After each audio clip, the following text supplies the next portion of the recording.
नमस्कार। कभी ऐसा होता है ना कि घंटों तक किताब लेकर बैठे हैं लेकिन नतीजा जीरो।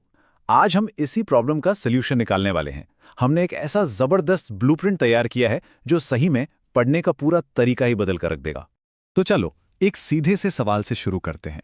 क्या बिना गोल के पढ़ना बस टाइम पास है? ये सवाल ना सोचने पे मजबूर कर देता है कि आखिर हम पढ़ क्यों रहे हैं, और उससे भी ज्यादा जरूरी, हम पढ़ कैसे रहे हैं। तो फिर तैयार हैं? चलो मिलकर बनाते हैं सक्सेस का एक नक्शा, एक ऐसा ब्लूप्रिंट जिसके स्टेप्स को कोई भी फॉलो करके अपनी पढ़ाई को सच में नेक्स्ट लेवल पर ले जा सकता है। ठीक है, तो इस ब्लूप्रिंट का सबसे पहला स्टेप एक नया प्लान बनाना। सीधी सी बात है, किसी भी बड़ी जीत की शुरुआत एक सॉलिड प्लान से ही होती है। और इस प्लान का सबसे जरूरी हिस्सा क्या है? रोज का एक गोल सेट करना। मतलब पहले से डिसाइड कर लो कि आज क्या पढ़ना है। जब ये पता होता है ना, तो हर स्टडी सेशन का एक पर्पस होता है और फोकस भी नहीं भटकता। चलो प्लान तो बन गया, लेकिन उसे पूरा करने के लिए क्या चाहिए? जाहिर है फोकस। तो अब बात करते हैं कि ये फोकस की नींव कैसे रखी जाए। एक ऐसा माहौल कैसे बनाया जाए जहां डिस्ट्रैक्शन का कोई चांस ही ना हो। ये तस्वीर देखो, ये हम सबकी कहानी है ना? एक तरफ है मोबाइल के साथ वाली पढ़ाई, जहां हर 2 मिनट में ध्यान टूटता है, फोकस की तो बैंड बज जाती है।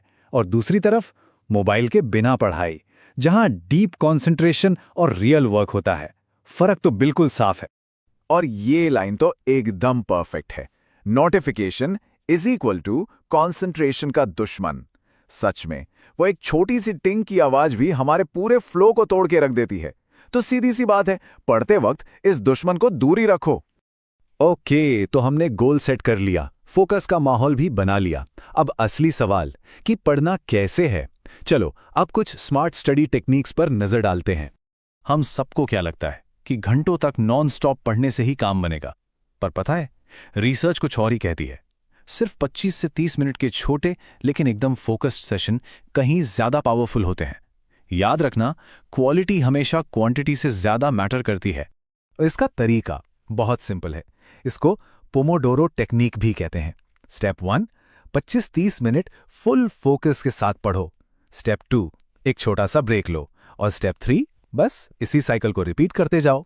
इससे ना एनर्जी भी बनी रहती है और दिमाग भी फ्रेश रहता है।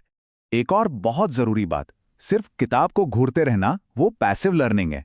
असली पढ़ाई तो तब होती है जब दिमाग एक्टिवली काम करे। मतलब जो पढ़ा है उसे लिखो, बोल बोल के पढ़ो या फिर उससे जुड़े सवाल सॉल्व करो। इससे ना कॉन्सेप्ट्स दिमाग में एकदम पक्के हो जाते हैं। ठीक है, अभी तक हमने जो भी डिस्कस किया वो सब इंपॉर्टेंट है, लेकिन एक चीज है जो इन सबसे ऊपर है, जो असली गेम चेंजर है, और वो है कंसिस्टेंसी, यानी रोज करना। अब देखो, हमारे सामने 2 अप्रोच हैं। पहली, एक दिन तो जोश में 10 घंटे पढ़ लिया, फिर अगले 2 दिन किताब ही नहीं उठाई। और दूसरी अप्रोच, रोज थोड़ा थोड़ा लेकिन लगातार। और सच बताऊं, रिसर्च भी यही कहती है कि लॉन्ग टर्म में दूसरा तरीका ही काम आता है। ये ग्राफ देखो, सब कुछ क्लियर हो जाएगा। एक दिन की जबरदस्त मेहनत के बाद प्रोग्रेस का ग्राफ फ्लैट हो जाता है, जबकि रोज की थोड़ी थोड़ी मेहनत से ग्राफ लगातार ऊपर जाता है। असली ग्रोथ इसी में है। तो सबसे बड़ी सीख क्या है? पढ़ाई प्रेशर से नहीं सुधरती, वो सुधरती है डिसिप्लिन और रूटीन से।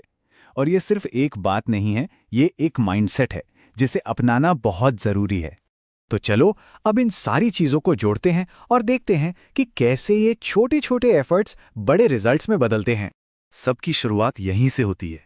आज का थोड़ा सा एफर्ट, यही एफर्ट कल कॉन्फिडेंस में बदल जाता है, और फिर परसों वही कॉन्फिडेंस रिजल्ट लेकर आता है ना सिंपल फॉर्मूला?